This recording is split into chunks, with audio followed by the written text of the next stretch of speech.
People of the rain forest. So पिछले 2 videos में हमने अमेज़न बेसिन के क्लाइमेट और वहाँ के रेन फॉरेस्ट के बारे में जाना। हमने जाना कि वहाँ का क्लाइमेट कैसा होता है, किस तरीके से वहाँ पे बहुत ज़्यादा बारिश होती है, रेन फॉरेस्ट है वहाँ पे। तो ये सब चीज़ों के बारे में हम पढ़ चुके हैं। और अब इस वीडियो में हम जानेंगे कि जो रेन फॉरेस्ट है, ये वाला जो अमेज़न बेसिन है, यहाँ के लोग कैसे हैं, वहाँ के लोग क्या खाते हैं, किस चीज़ की खेती बाड़ी करते हैं, कैसे घरों में रहते हैं। तो वो सब चीज़ें हम इस वीडियो में जानेंगे। People grow most of their food in small areas after clearing some trees in the forest. तो यहाँ के लोग क्या करते हैं, यहाँ के लोग जो अपना फूड है, जो भी क्रॉप है, वो एक छोटे से लैंड में उगाते हैं। और वो भी लैंड कैसी होती है कि उसको, जैसे कि यहाँ तो चारों तरफ सिर्फ और सिर्फ जंगल ही जंगल है, तो वो लोग क्या करते हैं, जंगल के एक छोटे से टुकड़े को क्लियर कर देते हैं। मतलब कि वहाँ के जो भी पेड़ पौधे होते हैं उनको काट देते हैं, फिर उस छोटे से टुकड़े पे अपना फूड, अपनी क्रॉप जो है वो उगाते हैं, right. While men hunt and fish along the rivers, women take care of the crops. अब इसमें क्या है कि जो आदमी हैं वो क्या करते हैं, ज्यादातर हंट और फिशिंग करते हैं। मतलब कि वो लोग जानवरों का शिकार करते हैं, खाने के लिए जानवरों को पकड़ते हैं, मारते हैं। फिर फिशिंग करते हैं, मतलब ये जो नदियां हैं वहां पे जाके फिशिंग करते हैं, मछलियां पकड़ते हैं। तो आदमियों का काम है हंटिंग एंड फिशिंग की, जानवरों को मारना और मछलियों को पकड़ के लाना, ठीक है। और वहीं वुमेन क्या करती हैं, वो ये जो भी क्रॉप्स उगा रहे हैं, जो खेती कर रहे हैं, उसका ध्यान रखना, उनको पानी वगैरह देना। तो जो भी फसल का ध्यान कौन रखती हैं, women. They mainly grow tapioca, pineapple and sweet potato. तो ये लोग ज्यादातर क्या उगाते हैं, टैपियोका, वो कुछ इस तरीके का दिखता है, मतलब स्वीट पोटैटो की तरह कुछ कुछ दिख रहा है। फिर पाइनएप्पल एंड स्वीट पोटैटो, ये तो आप जानते ही हैं। तो ये चीजें ये लोग मेनली उगाते हैं। As hunting and fishing are uncertain, it is the women who keep their families alive by feeding them with the vegetable they grow.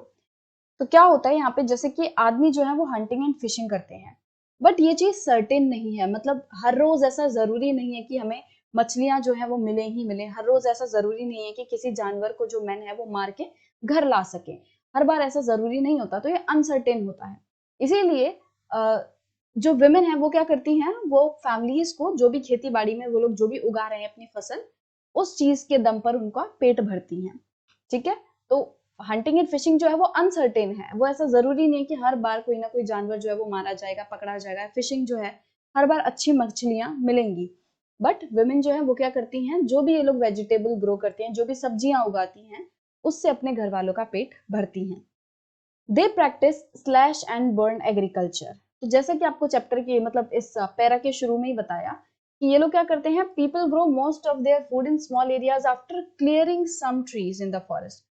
तो क्लियरिंग सम ट्रीज का मतलब क्या है कि वो लोग क्या करते हैं, एक पैच ऑफ लैंड में जो भी ट्रीज होते हैं उसको काट देते हैं। तो इस तरह की खेती को हम क्या कहते हैं कि जहाँ पे जो एक जगह पे जो भी पेड़ पौधे थे उनको काट दिया, और उसके बाद जो भी जमीन बची, मतलब पहले तो पेड़ पौधे काटेंगे, ठीक है। यहाँ पे ऐसे बड़े बड़े पेड़ थे, ठीक है, ऐसे। अब क्या किया, इन पेड़ों को काट दिया। अब पेड़ों को काट दिया तो फिर कुछ ना कुछ तो बचेगा ना, जैसे ये पेड़ का कटा हुआ तना बचा हुआ है, ठीक है।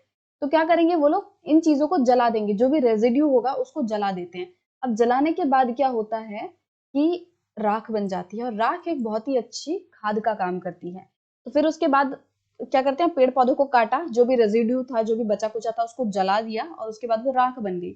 राख जो होती है एक अच्छी खाद होती है, तो उसको थोड़ी देर के लिए वैसा का वैसा रहने देते हैं, ताकि जो राख है वो जमीन में मिल जाए, और जो जमीन है वो फसल उगाने के लिए और अच्छे से तैयार हो जाए। फिर थोड़ी देर बाद, फिर वो कुछ दिन बाद वो फसल उगाना स्टार्ट करते हैं, जैसे ही बारिश आती है तो बारिश के साथ फिर वो फसल उगाना स्टार्ट करते हैं। तो इस तरह की खेती को हम कहते हैं slash and burn agriculture. Slash मतलब कि पेड़ों को स्लैश कर दिया, काट दिया, और फिर जो रेजिड्यू था उसको बर्न कर दिया, और उसके बाद खेती स्टार्ट की गई, ठीक है। इसको जूमिंग भी कहते हैं, इसको शिफ्टिंग कल्टीवेशन भी कहते हैं। तो स्लैश एंड बर्न को काफी अलग अलग तरीके के नामों से बुलाया जाता है। The staple food is maniac, also known as cassava that grows under the ground like the potato. तो यहाँ पे जो स्टेपल फूड है वो क्या है, मैनियक।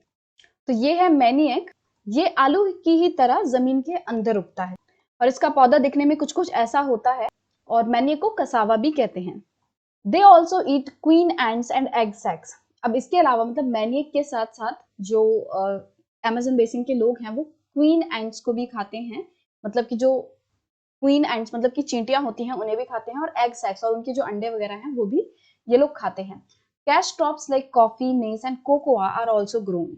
तो यहाँ पे कैश क्रॉप्स मतलब क्या होता है, ऐसी क्रॉप्स जिन्हें कि हम खाने के लिए नहीं बल्कि बेचने के लिए ही उगा रहे हैं, ठीक है। तो वो क्रॉप्स भी यहाँ पे उगाई जाती हैं, जैसे कि कॉफी, मेज, मेज मतलब मक्का होता है, और कोकोआ, कोकोआ जिससे आपकी चॉकलेट्स वगैरह बनती हैं, ठीक है। तो ये सब चीजें जो हैं यहाँ पे उगाई जाती हैं। The rain forest provide a lot of woods for the houses. अब क्योंकि यहाँ पे रेन फॉरेस्ट है, चारों तरफ पेड़ ही पेड़ हैं, बहुत घने घने जंगल हैं, तो लोगों को लकड़ियां काफी ज्यादा आसानी से मिल जाती हैं घर बनाने के लिए। Some families live in thatched house shaped like beehives. कुछ लोग जो हैं वो थैच्ड मतलब कि जो घास फूस से बने हुए जो छप्परों से जो घर बनते हैं वैसे घरों में रहते हैं, और उनकी शेप कैसी होती है, बी हाइव्स की तरह, जो मधुमक्खी का छत्ता होता है ना, कुछ उस तरीके के इनके घरों की शेप होती है। There are other large apartment-like houses called maloka with a steeply slanting roof. इसके अलावा मतलब कि कुछ लोग तो जो हैं वो थैच्ड हाउसेस में रहते हैं कि जिनकी बी हाइव्स मतलब मधुमक्खी के छत्ते जैसी शेप होती है, और कुछ लोग जो हैं कैसे अपार्टमेंट लाइक घरों में रहते हैं, ऐसे घरों में रहते हैं कि जो बहुत बड़े बड़े होते हैं और उनकी जो छत होती है वो स्टीपली स्लैंटिंग होती है, मतलब कि इस तरीके की होती है ऐसे। तो आप इस पिक्चर में देख सकते हो कि इस तरीके से कितना बड़ा घर है, और इसकी जो छत है वो इस तरीके से स्लैंटिंग है, मतलब कि ढलान वाली पूरी छत है। और इन्हें हम क्या कहते हैं, मलोका। इन घरों को मलोका बुलाया जाता है। Life of the people of Amazon basin is slowly changing. अब यहाँ के जो लोग हैं, अमेज़न बेसिन के जो लोग हैं, उनकी जिंदगी धीरे धीरे करके चेंज हो रही है। क्यों चेंज हो रही है, कैसे चेंज हो रही है? तो देखो, in the older days the heart of the forest could be reached only by navigating the river. पुराने जमाने में क्या होता था कि तुम हार्ट ऑफ द फॉरेस्ट मतलब कि घने घने जंगलों में, जंगल के एकदम बीचों बीच आप तभी पहुंच सकते थे जब आप रिवर के रास्ते आओ, रिवर को नेविगेट करते करते आओ, कि जो नदियां हैं उनके सहारे जब आप आओ तभी आप जो फॉरेस्ट है, जो जंगल है, उसके घने एकदम बीचों बीच पहुंच सकते हो। In 1970, the Trans-Amazon Highway made all parts of the rainforest accessible. But क्या हुआ 1970 में, जब ट्रांस अमेजन हाईवेज बनाए गए, जब इन जंगलों के बीच से रोड्स निकाल दिए गए, रास्ते निकाल दिए गए, तब इस रेन फॉरेस्ट को बहुत ही ज्यादा आसानी से एक्सेस किया जा सकता है, मतलब कोई भी किसी भी पार्ट में बहुत ही आसानी से पहुंच सकता है। तो इस तरीके से जो अमेजन बेसिन के लोगों की लाइफ है वो चेंज हो रही है।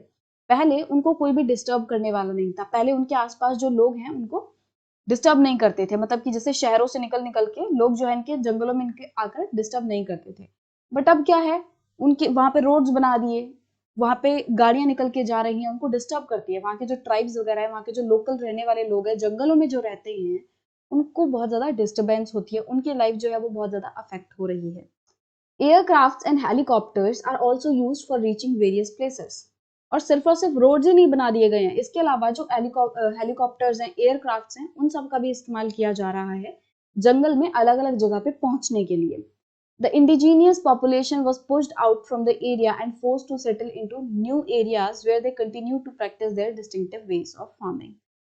अब इन जंगलों में जो लोग रहते थे, मतलब कि इन्होंने यहाँ पे रोड्स वगैरह बनाए, तब उसकी वजह से क्या हुआ, जो लोग ओरिजिनली इन जंगलों में रहते थे उनकी लाइफ बहुत ज्यादा डिस्टर्ब हो गई, और इन लोगों को एक तरीके से फोर्स किया गया, जबरदस्ती इनको इनके यहाँ से, इनके जंगलों से निकाल के दूसरे एरियाज में जाने को कहा गया। Pushed out from the area and forced to settle into new areas, कि इन जंगलों से निकाल के उन्हें कहा गया कि भाई तुम कहीं और सेटल हो जाओ जाके। और ये लोग को फिर वहां से निकलना पड़ा, जो यहाँ के लोग थे जो बहुत पुराने समय से यहाँ पे रह रहे थे, उनको क्या यहाँ से निकलना पड़ा, अपनी जगह छोड़ के जानी पड़ी। बट जब ये लोग वहां से निकले भी, फिर भी जब नई जगह पे ये लोग गए, वहां पे भी अपना डिस्टिंक्टिव वे ऑफ फार्मिंग जो है उसको ये लोग प्रैक्टिस करते रहे, मतलब कि वहां पे भी इन लोगों ने स्लैश एंड बर्न वाली जो फार्मिंग है वो कंटिन्यू करी।